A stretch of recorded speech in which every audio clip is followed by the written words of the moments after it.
New BootHole security vulnerability revealed, puts millions of systems at risk including Linux and Windows OS. Security researchers at Eclipsum have discovered a new severe vulnerability that affects the bootloader process used by virtually every Linux system in use, and almost every Windows OS PC device using Secure Boot with Microsoft Standard Unified Extensible Firmware Interface, UEFI, Certificate Authority. A high-rated security vulnerability found in the Secure Boot function of the majority of laptops, desktops, workstations and servers has been confirmed. The vulnerability, tracked as CVE 2020-10713 and dubbed BootHole, has a CVSS score of 8.2 and researchers at Eclipsum say it affects all operating systems that use Grub2 with Secure Boot, which is a mechanism designed to protect the boot process from outside attacks. In fact, the research firm says that the full impacts systems that use Secure Boot even if they're not using Grub2. Billions of devices are vulnerable, from laptops, desktop PCs, servers, and workstations, and some special purpose equipment used in industrial, healthcare, financial, and few other industries. The vulnerability, codenamed as BootHole, can allow attackers to tamper with the bootloading process that proceeds before starting up the actual operating system, OS. This process relies on components known as bootloaders that are responsible for loading the firmware of all computer hardware, system components on which the actual OS runs. BootHole appears to be vulnerability in Grub2, which is one of the most popular bootloader component. Basically, Grub2 is used as the primary bootloader for all major Linux distros, but it can also boot and is sometimes used for Windows, MacOS, and BSD-based systems as well. If successfully exploited, BootHole opens up Windows and Linux devices to arbitrary code execution during the boot process, even when Secure Boot is enabled, which explains the severity of this bug. This could mean that an attacker could gain persistence for stealthily installed malware and give them a near total control over the affected device, system, according to Eclipsum. Almost all signed versions of Grub2 are vulnerable, meaning virtually every Linux distribution is affected, Eclipsum firm explained in its report. In addition, Grub2 supports other operating systems, kernels and hypervisors such as The problem also extends to any Windows device that uses Secure Boot with the standard Microsoft third-party UEFI certificate authority. BootHole has been described as a buffer overflow flaw related to how Grub2 parses its own grub.cfg configuration file. An attacker can then modify this file, which appears to be an unsigned text file typically found in the UEFI system partition, to ensure that their malicious code is executed in the UEFI environment before the actual operating system, OS, is loaded. This enables the attacker to run malware, modify the whole boot process, or directly patch the operating system's kernel.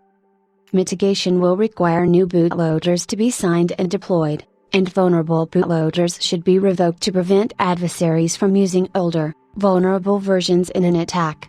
This will likely be a long process and take considerable time for organizations to complete patching, the security company explained in its blog. According to Eclipsum, mitigation is complex and can be risky and will require the specific vulnerable program to be signed and deployed, and vulnerable programs should be revoked to prevent adversaries from using older, vulnerable versions in an attack. The three-stage mitigation process will likely take years for organizations to complete patching. However, once a system has been compromised, it will appear to operate as normal even though malware has complete access to the whole system, OS. The malicious code then resides in the bootloader silently, and thus will persist even after reinstalling the operating system. As explained before, the vulnerability, CVE 2020-10713, has been assigned a CVSS score rating of 8.2. Meaning attackers can exploit the vulnerability to gain near total access to any affected device. Eclipsum says BootHole can be abused to tamper with the bootloader, or even replace it with a malicious or vulnerable version. More importantly, Eclipsum firm says that a BootHole attack also works even when servers or workstations have the Secure Boot enabled.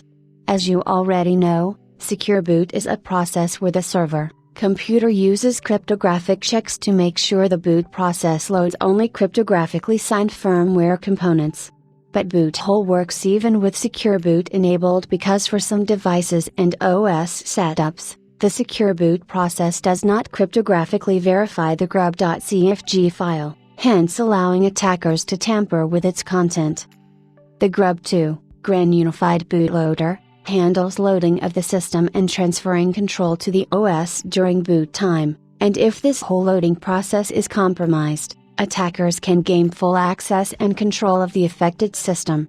Eclipsum says it has been notifying the entire hardware and software ecosystem about BootHole. The company estimates that almost every Linux distribution is impacted by this vulnerability, as all use grub2 bootloaders that read commands from an external grub.cfg file.